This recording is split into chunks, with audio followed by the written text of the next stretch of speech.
합시다. 잘 왔습니다. 예.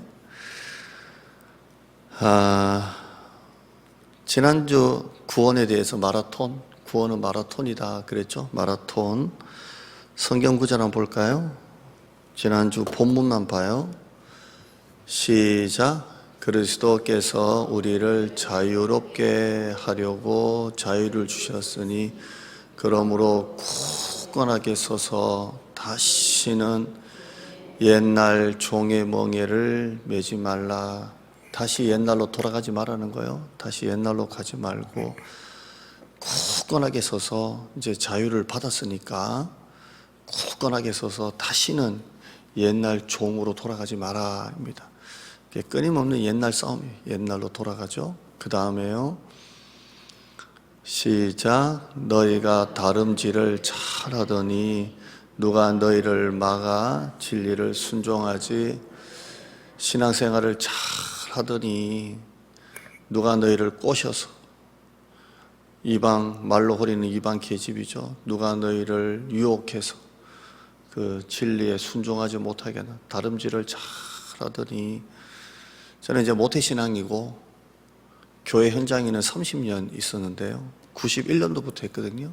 30년 넘었네요. 그냥 30년 하던 게 습관돼가지고 그랬는데, 30 몇 년인가요? 2, 3년 했는데, 참, 이렇게 성도들의 신앙은 알 수가 없는 것 같아요.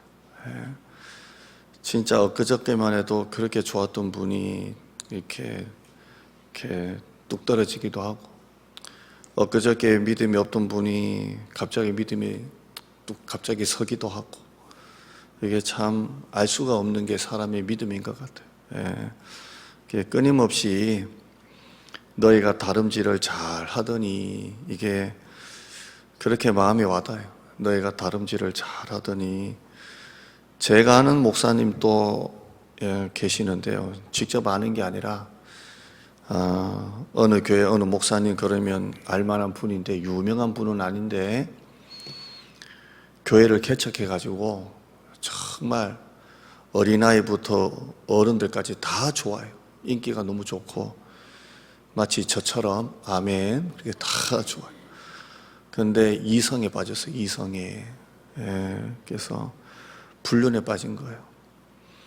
성도들이 워낙 목사님이 목회를 잘 하셨고 워낙 좋으신 분이라서 이걸 그냥 덮으려고, 목사님 이거 그냥 끊기만 하면 다 덮고 우리 새로 합시다, 이 정도까지 가도 안 되는 거예요. 그 이성에 대한 유혹을 끊지를 못해요. 그래서 결국 목회 그만두고 생수 배달한다 이런 얘기를 들은 적이 있어요. 꽤 오래전 얘기입니다. 제가 신학교 다닐 때 얘기인데, 참 목회도, 목사도, 장로도, 모태신앙도, 권사도 이게 마귀가 우리를 다 붙잡고 늘어지면 이게 안 되는 거예요. 참 안 돼요.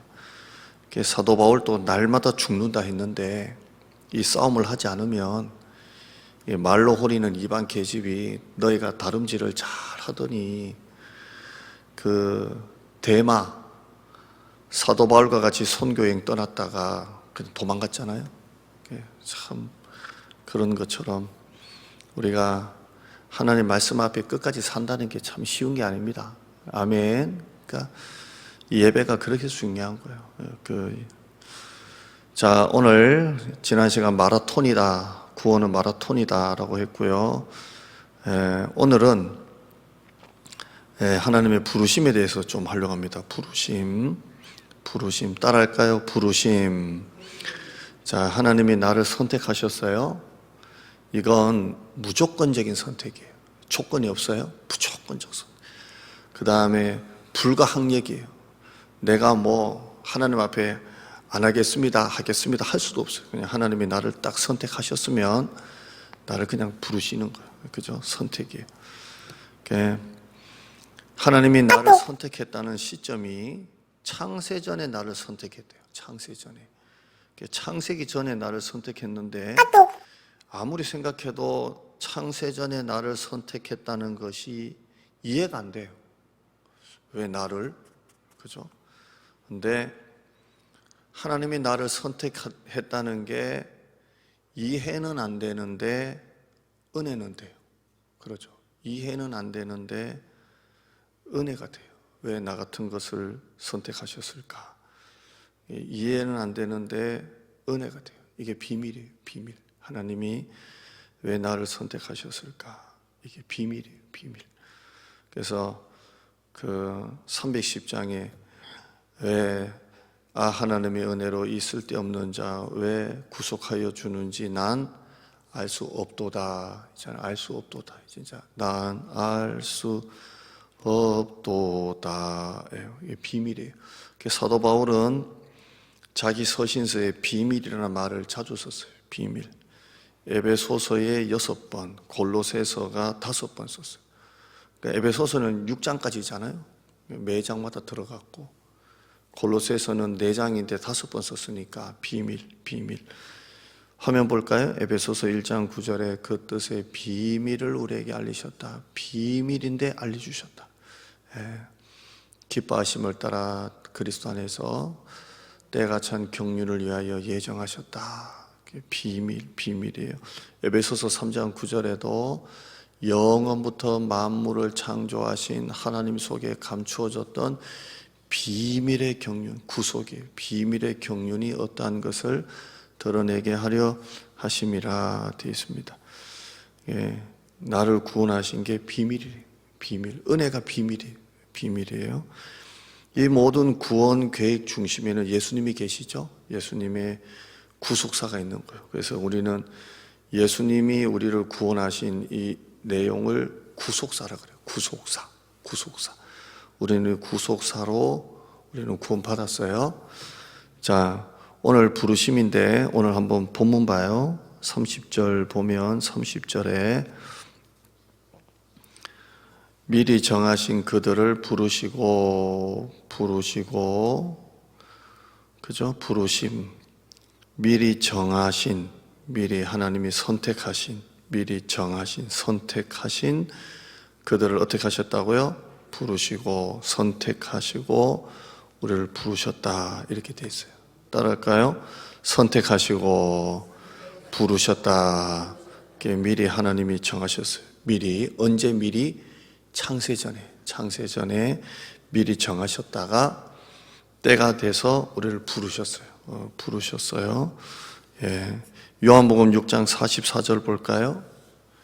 나를 보내신 아버지께서 이끌지 아니하시면 아무도 내게 올 수가 없나니. 하나님이 나를 이끄셨어요. 나를 부르셨어요. 우린 이것을 그 다음 화면 보시면 유효한 부르심이다 그럽니다. 유효한 부르심이다 이 말입니다. 유효하다 이 말이 뭡니까? 효과가 있다는 거예요. 효과가 있다. 하나님이 나를 딱 부르셨잖아요. 효과가 있다는 말이 뭐냐면 반드시 나를 부르셨다면 구원까지 끌고 가신다는 거예요. 이게 유효한 부르심이에요. 부르심에는 반드시 효과가 있다. 반드시 결과가 있다는 거예요. 하나님이 나를 부르셨다면 반드시 나를 구원으로 끌고 가신다는 거예요. 그러니까 이게 하나님의 강권하심이죠. 나를 딱 부르셨다면 끝까지 하나님이 나를 끌고 가신다는 거예요. 이게 유효한 부르심이에요. 말이 좀 어렵죠?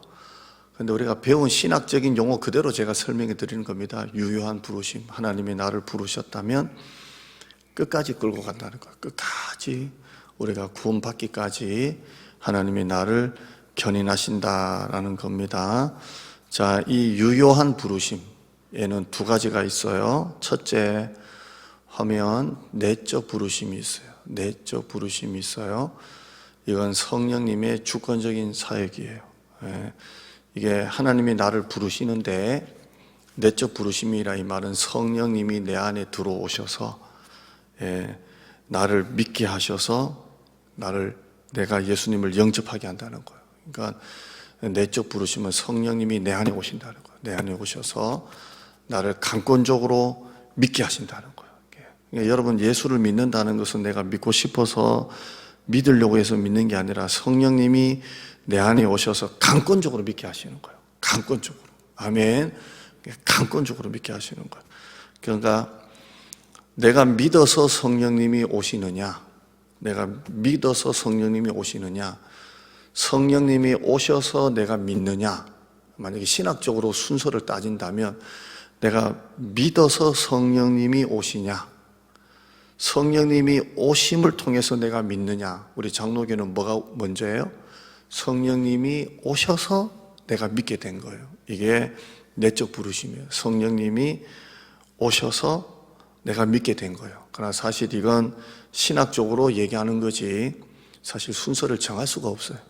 그러니까 성령님이 오셔서 내가 믿게 된 거예요. 구원받은 하나님의 자녀는 성령님이 내 안에 오셔서 나를 믿게 하시는 거예요. 이걸 성령님의 내주하심이에요. 내주하심. 성령님이 내 안에 내주하시는 거예요. 예. 여러분 안에 성령님이 내주에 계세요? 있는 것 같기도 하고 없는 것 같기도 하고 성령님이 내 안에 내주에 계세요. 24시간 365일 내주에 계세요. 예.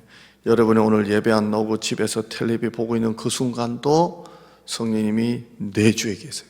내주에 계세요. 그러니까 제가 신학교 다닐 때 그러더라고요.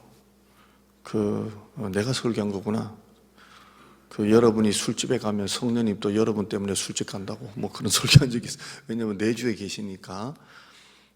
내가 나쁜 거 보면 성령님이 나 때문에 나쁜 거 보고, 내가 나쁜 말 하면 성령님이 나 때문에 나쁜 말 듣게 되고, 내가 술을 먹으면 성령님이 또 나 때문에 술 먹고 담배 핀다고. 이게 성령님의 내주하심이에요. 여러분은 그런 사람 한 분도 없겠지만 성령님을 데리고 술집에 데리고 가지 말기를 축원합니다. 그럼 내주하시면 계속 내가 가는 데마다 가는 거니까. 요한복음 14장 17절에 저는 너희와 함께 거하시며 너희 속에 계시겠습니다. 성령님이에요. 너희와 함께 거하시고 너희 속에 내주하심이에요. 내가 매일 기쁘게 순례의 길 행함은 주의 팔이 나를 안보함이요 성령이 계시네. 이렇게 돼요. 성령이 계시는 거예요. 아멘. 계세요. 로마서 8장 9절에 누구든지 그리스도의 영이 없으면 그리스도의 사람이 아니니라. 성령, 영이 있습니다. 에스겔서 36장 26절에 내가 새 영을 너희 속에 두고 새 마음을 너에게 주겠다. 하나님의 영을 우리 속에 두겠다는 거예요. 성령이 내주하심이, 성령을 내 안에 두시겠다는 거예요. 할렐루야. 내 안에 계세요. 좋아요, 안 좋아요? 힘들 때만 좋고 죄 지을 때는 좀 불편하고, 그죠? 성령님 데리고 술집 가면 안 돼요. 성령님의 내주하심이에요. 부흥회 때 성령님과 함께 부흥이 오기를 바랍니다. 여러분이 부흥이 안 오면 성령님 또 여러분 때문에 여러분 안에 있는 성령님은 못 오는 거예요. 아멘 안 해요? 맞잖아요. 여러분이 가는데 성령님이 함께 계시니까. 자, 웨스트민스터. 이게 웨스트민스터가 뭐냐면 칼빈의 교리입니다. 칼빈. 칼빈이 교리인데요. 이게 웨스트민스터 성당에서 이게 교리가 만들어졌다고 해서 웨스트민스터 뭐 문답 그러는데 이게 질문 대답이죠. 청교도들이 미국으로 건너간 청교도들이 이걸 가지고 가서 장로교에 이게 표적이 됐어요. 그 다음에 그 장로교의 선교사들 우리나라에 이거 들고 와가지고 우리 장로교가 이걸 가지고 가르쳤어요. 장로교 그러면 웨스트민스터인데 여기에 유효한 부르심이 나와요. 유효한 부르심이 나오는데 엄청 어려운 내용인데 한번 보죠. 웨스트민스터 우리 장로교지 않습니까? 하나님께서 생명에 이르도록 예정하신 모든 사람들 미리 하나님이 찍으신, 미리 정하신 모든 사람들, 오직 하나님은 그들만을 정하시고, 이건 택한 자예요. 그들만을 정하시고 받아들이시는 적당한 때에 하나님의 말씀과 성령으로 그들을 효과적으로 부르기를 기뻐하셨다. 적당한 때에 말씀과 성령으로 그들을 효과적으로 부르신다는 거예요. 그러니까 지난주 우리가 전도 간증할 때 작정된 자는 다 믿더라 그랬잖아요. 작정된 자는. 하나님이 때가 있어요. 적당한 때에 하나님의 말씀과 성령으로 효과적으로 부르신다는 거예요. 적당한 때에 부르신다는 거예요. 여러분 중에 모태신앙이 아니신 분들 있잖아요. 언제 믿었는지는 모르겠지만 하나님 보시기에는 그게 적당한 때에 말씀과 성령으로 여러분을 효과적으로 부르신 거예요. 적당한 때에 부르신 거예요. 적당한 때에. 목회하다 보면 진짜 변화가 안 되는 사람이 있습니다. 어떻게 저렇게 변화가 안 될까? 그런데요, 기도하고 있으면 하나님이 적당한 때에 말씀과 성령으로 변화시키는 거예요. 적당한 때. 여러분의 남편 예수 안 믿고 있다면 적당한 때가 있어요. 여러분의 가족도 마찬가지고 적당한 때에 말씀과 성령으로 미리 정하신 사람들을 효과적으로 부르신다는 거예요. 아멘. 이게 길어요. 그 다음에요. 그 다음 이 부르심은 그들이 날 때부터 처해 있던 뭐가 이렇게 오버랩 되나요? 목사님 저 글씨를 할 때는 빼야죠.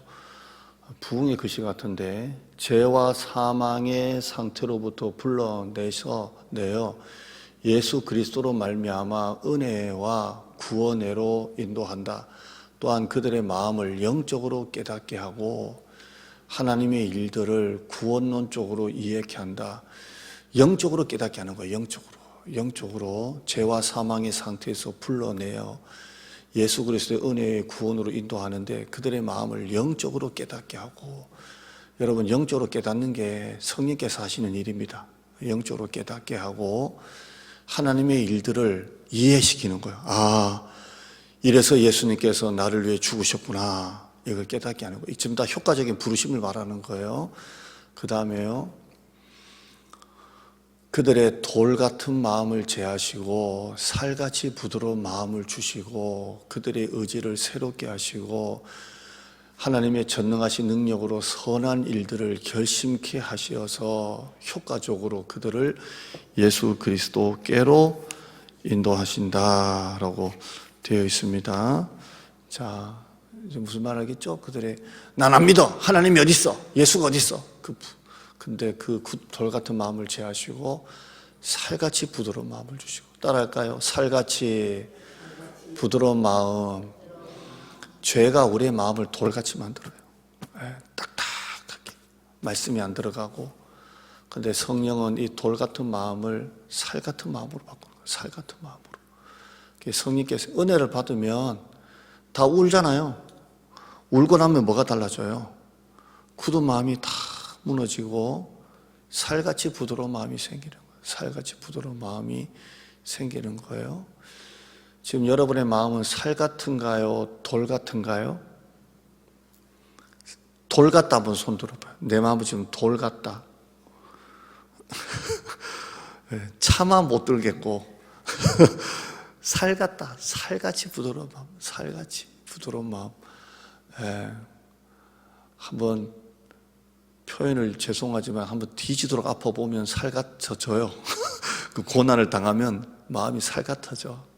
인간이 아무것도 아니에요. 하루만 아파도 인간이 얼마나 교만한지 하나님이 살같이 만들어요. 살같이. 하나님이 그래서 선한 일들을 결심케 하시고 효과적으로 이끄시는 거예요. 아멘. 교회 안에 잘 웃는 사람이 좋아요. 살 같아서. 그 다음 이 유효한 부르심은 하나님의 값없는 특별한 은혜로만 되어지는 것이지 사람 안에 있는 어떤 것을 하나님이 미리 보시고서 하시는 일은 결코 아니다. 선이나 악을 행하기 전에, 그죠?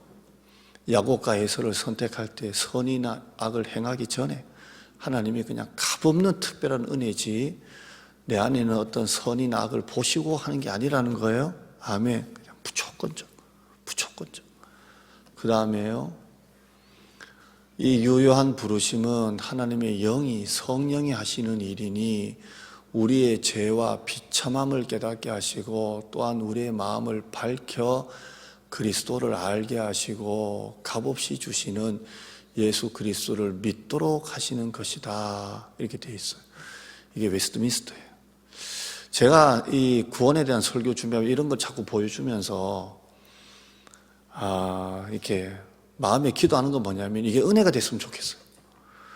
야, 이런 거구나. 좀 은혜가 됐으면 좋겠어요. 그냥 쉬운 설교 듣고 그냥 생활 맞춤형 설교, 내 삶의 적용점 설교 뭐 이런 것보다 이런 설교를 들으면서 야, 하나님이 하셨구나. 이게 은혜가 좀 됐으면 좋겠어요. 아멘. 이게 수요일 날 나오신 여러분들에게는 은혜가 될 거라고 확신합니다. 뭐 잡단 예화 놓고 하는 것보다 이게 은혜가 돼요. 아, 이건 하나님의 영이 나를 구원하셨구나. 나의 죄와 비참함을 깨닫게 하시고. 베드로가 내일 새벽 설교지만 예수님을 만나고 그 그물이 찢어질 정도로 물고기를 잡고 난 다음에 그가 뭐라고 말했습니까? 그물이 찢어질 정도로 물고기를 잡고 난 다음에 대박입니다 하지 않고 내가 죄인입니다. 오히려 그물이 찢어질 정도로 만선이 했는데 물고기를 그냥 만선으로 잡았는데도 그는 예수님 앞에 거꾸러지잖아요. 내가 죄인입니다. 하나님을 만난 사람은 자기의 죄와 비참함을 깨닫는 거예요. 거꾸라져요. 근데 우리는 요즘 이런 거 잘 안 하잖아요. 하나님 앞에 고개를 빡 들고 다니잖아요. 우리의 죄와 비참함을 깨닫고 펑펑 우는 거예요. 펑펑 울고 돌 같은 마음이 다 없어지고 무슨 마음요? 살 같은 마음이 생기는 거예요. 그렇게 생기는 거예요. 예. 미워하는 것도 없고 용서 못할 것도 없고 그냥 그러려니 하고. 제가 한번 얘기 드렸나요? 개척한 목사님이 저희 사모하고 아주 친분 있는 사모님인데 나이가 많으세요. 저기 서울에서 개척하시는데 개척 오래 하셨는데도 교회가 잘 커지지가 않아요. 커지지가 않고 다른 교회에서 장로님들하고 무리들이 좀 몇 분 왔다고 좋다고 했는데 목사님이 옆에 땅이 좋은 땅이 나서 그 땅을 살려고 거기 갑시다. 나중에 이제 건물 올리더라도 땅은 우리가 놓칠 수 없으니까 합시다 그랬는데 그 뒤늦게 들어온 그 장로님들 그 몇 분들이 막 너무 반대해서 그 땅을 놓쳤어요. 근데 나중 되니까 또 그 장로님이 나가신 거예요. 개척교회 장로님들 이렇게 몇 사람이 오면 너무 반갑잖아요. 근데 그 장로님들이 그 땅 사자는 걸 그렇게 반대를 해서 못 샀는데 결국 그분도 나갔어요. 땅은 놓치고 지금 살려낸 땅값이 너무 비싸지고. 목회가 참 어려운데 사모님이 고등학교 선생도 하시고 아주 똑똑하시면 잘 안 돼요. 잘 안 되는데 목사님이 차가 없어가지고 그러다가 이제 그 차를 하나 이제 어떻게 구입하게 됐는데 지금 우리 김혜정 목사님 타고 다니는 그 차를 그때 막 세일 많이 하고 막 이렇게 행사해서 목사님에게 유지비도 줬고 해서 아무튼 샀는데 일본 차 샀다고. 일본 차를 왜 샀냐고 해가지고 있던 또 안수지 사님이 또 교회를 옮기고 그런 게 있더라고요. 있는데 목사님이 그냥 확 무너지는 거예요. 이래도 안 되고 저래도 차 샀다고 나가고 땅 산다고 반대하고 나가고 이렇게 다 무너져요. 근데 그 사모님이 우리 사모한테 하는 말이 뭐냐면 교회가 이런 일도 겪고 저런 일도 겪는데 사모님 참 좋은 분이에요. 똑똑하신 분인데 그냥 그럴 때마다 그런데요. 그러려니 그래요. 근데 사모가 그 얘기를 듣고 나한테 이 얘기를 해주는데 참 목회할 때마다 저는 그 사모님 한 번씩 우리 교회 오시면 이제 사모한테 식사 대접 잘해드리라 이렇게 하고 우리 교회도 한 2번 정도 오셨나 그랬는데요. 봄에 오셔서 저 마당에서 커피 마시면서 너무 좋다 그렇게 하셨는데 그 사모님이 했던 말이 평생 목회하면서, 왜냐하면 그 사모님 교회가 막 잘 돼가지고 그런 게 아니라 어떻게 개척교회가 목사님도 설교 잘하시는데 이게 참 이게 그럴 때가 있잖아요. 열심히 한다고 되는 것도 아니고 특히 관계라는 것은 노력한다고 관계가 좋아지는 것도 아니고 관계가 제일 어려운 것 같아요. 근데 사모님이 그럴 때마다 그러려니 하는 말이 많이 떠올라요.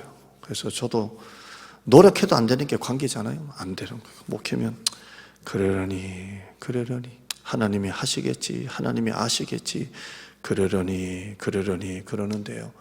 여러분, 사람을 변화시키고 하는 것은요 하나님의 영이 하시는 일이에요. 아멘. 따라할까요? 하나님의 영이 하시는 일이니 목사님 바로 앞에 거 한번 보여줘 봐요. 하나님의 영이 하시는 일이니 바로 앞에 거. 우리의 죄와 비참을 하나님의 영이 깨닫게 하시고 우리의 마음을 밝혀 그리스도를 알게 하시고 값없이 주시는 예수 그리스도를 믿도록 하시는 게 하나님의 영이 하시는 거예요. 우리 힘으로는 사람 변화 안 돼요. 자식도 내 마음대로 안 되는데 하나님의 영이 하시는 일이니 그러려니 하고 아멘. 살같이 부드러운 마음을 가지고 살면 하나님이 하시는 거예요. 조금 더 할까요? 그만할까요? 조금 더 할게요. 자, 왜 물어봐가지고 네, 설교도 요즘에는 이렇게 민주적으로 자 5가지 유효한 부르심에 5가지 사역이 있어요. 첫째는 선행적 사역이에요. 선행적 사역. 이게 앞서 행하시는 하나님의 은혜, 선행적으로. 그러니까 내가 하나님을 믿기 전에 하나님이 우리를 믿게끔 하도록 미리 은혜를 주시는 걸 말해요. 그러니까 내가 어느 때가 돼서 남편을 통해, 아내를 통해, 자식을 통해, 누군가를 통해 교회를 나오는 게 아니라 성령님께서 미리 이렇게 작업을 다 해놓으신다는 거예요. 이렇게 하나님께서는 우리가 하나님께 나오도록 미리 다 깔아놓으신다는 거예요. 그게 누군가의 전도를 통해서 될 수도 있고, 어떤 큰 환난을 겪으면 마음이 약해져 가지고 그때 누군가 전도했을 때 탁 들어갈 때가 있거든요. 그럴 때가 있죠. 내가 진짜 삶이 너무 힘들어, 의지할 때도 없고, 그럴 때 누가 나를 탁 전도를 해. 그럼 그때 마음이 탁 열릴 때가 있잖아요. 그렇게 교회 가자고도 안 가고 있다가, 그럼 그때 하나님이 미리 작업을 다 해놓으셨다는 거예요. 이게 선행적 은혜입니다. 은혜가 되죠. 이게 앞서 행하신 하나님. 저희 사택에 만약에 사장님이 아주 불자이신데 만약에 큰 환난을 겪었어요. 제가 우리 행사 있을 때마다 뭔가 선물 조그만 거 드리고, 사장님 이번에 유명한 분, 텔레비도 나오는 분 오시는데 같이 가시게요. 그러면 아이고 내가 목사님 교회 한번 가야지 하고, 막상 되면 이 전도사님 간증처럼 이래저래 안 오세요. 막상 되면 잘 안 오세요. 근데 만약에 이 선행적 은혜가 있다면 어느 날 제가 전도했을 때 하나님이 그분 마음을 다 작업해 놓으신다는 거. 무슨 일이든 간에 해 놓으셔서 마음을 갑자기 탁 여는 순간이 있다는 거예요. 그때가 탁 들어. 선행적 은혜입니다. 따라해요. 앞서 행하시는 하나님의 은혜. 두 번째, 목사님 히트 하나만 들어요. 옷 입고 그런데. 두 번째, 단독적 은혜라는 것은 한마디로 성령께서만 하신다는 거예요. 인간은 없고 성령께서만 하신다는 거예요. 세 번째, 신비적인 은혜. 이 말은, 세 번째, 신비적이라 이 말은 말로 표현할 수 없다는 거예요. 알 수 없도다 비밀. 주권적인 은혜, 성령이 때가 있다는 거예요. 성령이 때가 있다는 거예요. 언제 어떻게 사람을 변화시킬지 모르는데 하나님이 때가 있다는 거예요. 다 때가 있어요. 여러분 기도해 보면 다 때가 있어요. 때가 있어요. 이게 네 번째 넘어가야지 주권적 은혜입니다. 하나님의 때가 있어요. 언제 어떻게 변화시킬지 몰라요. 그 다음에 다섯 번째는 유효적 부르심이에요. 반드시 성령께서는 구원으로 끌고 가신다는 거. 이 다섯 가지가 여러분 한번 기억하시면서 이런 거구나 라고 보시면 됩니다. 자, 첫째 내적인 부르심을 봤고요. 두 번째는 외적 부르심이에요. 외적 부르심은 전도입니다. 자, 내적 부르심은 성령께서 우리 마음에 들어오시는 거잖아요. 자, 성령께서 내 마음에 들어오시는데 무엇을 통해 내 마음에 들어오시냐면, 내가 믿기 전에 우리의 전도를 통해서 외적으로 우리를 부르시는 거예요. 그 전도를 통해서. 그래서 하나님이 미리 택하신 사람을 전도를 통해서 미리 작정된 사람을 믿게 하시는 거예요. 유효한 이 부르심은 전도를 통해서 이루어지는 거예요. 유효한 부르심은 내적 부르심이 있는데, 이 내적 부르심도 우리의 전도를 통해서 이 유효한 부르심이 된다는 것입니다. 고전 1장 21절에 하나님께서는 전도에 미련한 것으로 믿는 자들을 구원하신다라고 말하고 있습니다. 하나님께서는 외적 부르심을 통해서 이 유효한 부르심을 이루어 나가신다는 거예요. 아멘. 그러니까 우리는 저 사람이 믿을지 안 믿을지는 모르지만, 작정됐는지 안 된 사람인지는 모르지만, 우리는 그냥 순종하고 전도하면 때가 되면 하나님의 방법과 하나님의 은혜로, 선행적 은혜를 통해서 그 사람 다 작업해 놓으시고 그 마음을 열게 하시사 믿게 하신다는 거예요. 근데 그 방편이 천사가 하는 게 아니라 우리의 전도를 통해서 하게 하신다는 겁니다. 할렐루야. 뒤에 성경 구절은 다 이렇게 넘어가고요. 내적 부르심 봅시다, 목사님. 그냥 쭉쭉 넘어가고요. 넘겨. 그냥 바로 넘겨요, 목사님. 혼자 넘기려고 하지 말고 그냥 바로 넘겨버려요. 예, 내적 부르심, 외적 부르심은 같은 의미로 해서, 외적 부르심이 내적 부르심이 돼서 이건 불가항력적 은혜입니다. 하나님이 그대로 끌고 가신다는 겁니다. 결론 한번 보시죠. 결론 보시죠. 구원을 주도하시는 하나님이 예수 그리스도의 십자가의 2000년 전의 역사적 구원의 사실을 외적 부르심으로 복음을 듣고 믿는 자에게 성령이 내주하시는 이 은혜가 바로 불가항력적 은혜이고 저항할 수 없는 은혜다라고 되어 있습니다. 외적 부르심으로 복음을 듣고 믿는 자에게는 성령이 내주하신다는 겁니다. 그래서 성령의 내주하심이 외적 부르심의 방편을 통해서 사용하신다는 겁니다. 이렇게 해서 하나님이 한 번 선택한 사람은 불가항력적으로 그를 믿게 하신다는 겁니다. 여러분이 이렇게 해서 이 자리에 저와 여러분이 앉아 있는 줄 믿습니다. 구원의 감격 있기를 축원합니다. 기도하죠. 하나님 감사합니다. 이 외적 부르심, 내적 부르심이 우리 가운데 있는 줄 믿습니다. 성령님께서 역사하여 주시고, 하나님이 왜 나를 믿게 하는지 나는 알 수 없도다. 왜 나를 구원해 주는지 나는 알 수 없도다. 이 고백이 우리의 고백이 되어지게 하여 주시옵소서. 감사드립니다. 예수님의 이름으로 기도드리옵나이다. 아멘. 오늘 여러분 말씀